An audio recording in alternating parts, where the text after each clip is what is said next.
નમસ્કાર, મારું નામ Rais Patel tractor corporation Anand Massey ટ્રેક્ટરના શોરૂમ પરથી મારી વાત કરું તો હું આ ટ્રેક્ટરની ઇન્ડસ્ટ્રીમાં શરૂઆતથી જ પટેલ ટ્રેક્ટરની સાથે જોડાયેલો છું. છેલ્લા 18 વર્ષનો મારો એક્સપિરિયન્સ છે. આ એક જ ડીલરશીપ પર જોડાઈ છું. અને મારી વાત કરું કે આપણે મારો જે એરિયા છે એ એરિયામાં હવે લગભગ છેલ્લા 1.5-2 વર્ષથી 41 HPના ઉપરના ટ્રેક્ટર વધારે વેચાય છે. અને હવે એવો ટાઈમ આવ્યો છે કે લેબરનો પ્રોબ્લેમ હોવાથી હવે લોકો ફોર વ્હીલ ટ્રેક્ટર અને ફીચર્સવાળા ટ્રેક્ટર વધારે લેવા માંગે છે. તો હું આજે આપણી માટે એવા જ એક ફીચર્સ અને ફોર વ્હીલનું ટ્રેક્ટર લઈને આવ્યો છું કે જેનું નામ છે મેસી 246 ડાયનાટેક ફોર વ્હીલ ડ્રાઈવ, જે છે સૌથી મોટું ઓલરાઉન્ડર એટલા માટે કારણ કે ખેતી તેમજ કોમર્શિયલ કામ અને તેમજ ભાડાના કામ દરેક વસ્તુ એ આરામથી કરી નાખશે એનામાં એ ક્ષમતા છે.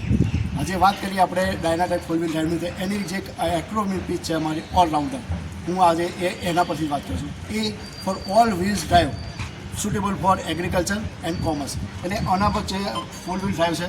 પણ પરંતુ મેસીમાં એક જ એવું ખાસિયત છે કે આગળના તાકાત કરે, પાછળના ટાયરને ન્યૂટ્રન કરીને આગળના ટ્રેક્ટર તાકાત કરે છે.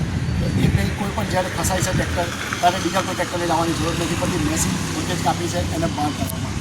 બીજી વાત કરીએ આપણે L for longer life ceramic plate, જે સિરામિકની પ્લેટ એમાં આપવામાં આવે છે કે જે લોંગર લાઈફ માટે હોય છે, એનું પ્રોડક્શન વધુ પ્રોડક્ટિવિટી થાય છે અને એનો ખર્ચો વધારે આવતો નથી. ત્રીજું છે L four less operation state ડાયનાથાર્મ ક્લચ. ડાયનાથાર્મ ક્લચના લીધે ઓમો ઓપરેશનનો આપણે જે ચાલક છે 5 કલાક 6 કલાક 7 કલાક કામ કરવા છતાં એને થાક નથી લાગતો, વધુ કામ કરે છે અને વધુ કામ કરવાથી એની ક્ષમતા વધે છે અને કામ વધુ કરે છે. વધુ કામ કરવાથી આવતામાં થશે ઇન્કમ વધારે. બીજી વાત કરીએ તો આર એટલે રિએબલેબલ હાઇડ્રોલિક, હાઈ લિફ્ટ કેપેસિટી અને હાયર લિફ્ટ હાઇટ. એટલે મેસી ટ્રેક્ટરનું તો ખ્યાલ જ છે કે એમાં હાઇબ્રિડ પિસ્ટન ટાઈપ હાઇડ્રોલિક આવે છે કે જે ખેતી એક સમાન કરે છે અને તમારી ઉપજ વધારે આવે છે.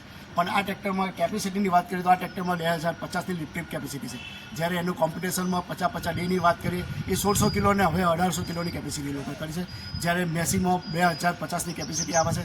તેમાં સૌથી ઉપર જઈને હાઇટે એનું જે હાઇટ છે એ હાઇટ પર જઈને વરવાની ક્ષમતા ફક્ત મેસીમાં જ છે. તો બીજી છે એનિમીઝ ઓઇલ બ્રેક, ઓઇલમાં ડૂબેલી મલ્ટીડિસ્ક ઓઇલ બ્રેક કહે છે.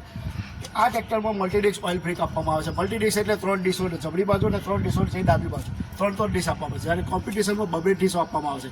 ઓઇલ બ્રેકનો ભલે જ છે બીજા કોઈ પણ ટ્રેક્ટરમાં, પણ એવો 2 ડિસ્ક આપે. 2 ડિસ્કથી આપણું જે છે કવરેજ એટલું નહીં થતું અને ઇફેક્ટિવ, જ્યારે 3 ડિસ્કથી તમારી ઇફેક્ટિવ વધી જાય છે અને સુરક્ષા વધારે આવશે અને आपको आगे मिलेगा मन की शांति. ऑलराउंडर में हम आगे बढ़ते हैं. इसके यू के means ultra PD in real action for tough condition use, यानी कि इस ट्रैक्टर में जो रियल एक्शन पर आपी रियल एक्शनની અંદર પાછળ એક અલ્ટ્રા પીડી આપી છે કે જે 66% સુધીનો લોડ ઓછો કરી દેશે, એટલે કે 1/3 લોડ ઓછો કરી દેશે અને આપણે ટાયર સ્લીપેજ નહીં થાય અને આપણે મળશે વધુ ઉત્પાદકતા. ऑलराउंडर की बात करें तो यू के बाद आता है एन एक नॉन स्टॉप 365 दिन आपको 4-in-1 क्वार्टर पीटीओ मिलेगी जो सूटेबल है ऑल एप्लीकेशन के लिए. इसके अंदर 4 पीटीओ आती है जो अलग अलग स्पीड पे अलग अलग उत्पादन को देती है आपको 365 नॉन स्टॉप इनकम, यानी आपकी इनकम ज़्यादा. डी यानी कि दमदार super shuttle gear box. Super shuttle gear box इसमें 24 गियर का आता है, 12 फॉरवर्ड 12 रिवर्स. इसमें 1.2 से 38 किलोमीटर की मैक्सिमम स्पीड रहती है. अलग अलग स्पीड की आपको अलग अलग काम करके आराम से ये उत्पादक देता है. जबकि कंपटीशन में ट्रैक्टर में 12-3 8-2 ऐसे गियर बॉक्स आते हैं. मोर इसके कंपटीशन के साथ में मोर स्पीड यहाँ पे मिल जाएगी जिसके होगा आपको फ़ायदा. इसके बाद आता है राइस प्लेट इकोनॉमी. એટલે इस ट्रैक्टर में हम अब बात करते हैं सिम्सन इंजन आता है. मालूम है मैसी ट्रैक्टर में तो सिम्सन इंजन कम टॉर्क पे ज़्यादा कम आरपीएम पे ज़्यादा टॉर्क जनरेट करके वो आपको देता है डीजल की बचत. डीजल की बचत इतनी कि 1 घंटे में 1 से 1.25 लीटर तक आपको डीजल की बचत करके देगा. फिर आता है आर का मतलब राइस प्लेटफॉर्म. इसका जो प्लेटफॉर्म है घना ऊंचा है, नीचे से आपके देखेंगे हाइट भी ज़्यादा है. વધારે ગ્રાઉન્ડ ક્લિયરન્સના લીધે કોઈ પણ રસ્તામાં આરામથી જઈ શકશે અને આપશે આપણને એક આરામદાયક ચાલનની સુરક્ષા. तो बात करें कि अब जब हम ये ट्रैक्टर यूज़ करते हैं, આપણે જ્યારે આ ટ્રેક્ટર વાપરીએ છીએ તો આપણે વર્ષે એ જો આપણને એ હવા લીટરથી 900 કલાક આપણે વાપરીએ તો 1 લાખથી વધારે આપણને ડીઝલ બચત કરશે. જો તમે 7 વર્ષ વાપરો તો 7 લાખથી પણ વધારે તમને ડીઝલ બચાવે છે. તો તમારે હવે કયું ટ્રેક્ટર લેવું એ તમારે નક્કી કરવાનું છે કે ઓછા રૂપિયાવાળું કે વધારે ડીઝલ ખપતી. નમસ્કાર.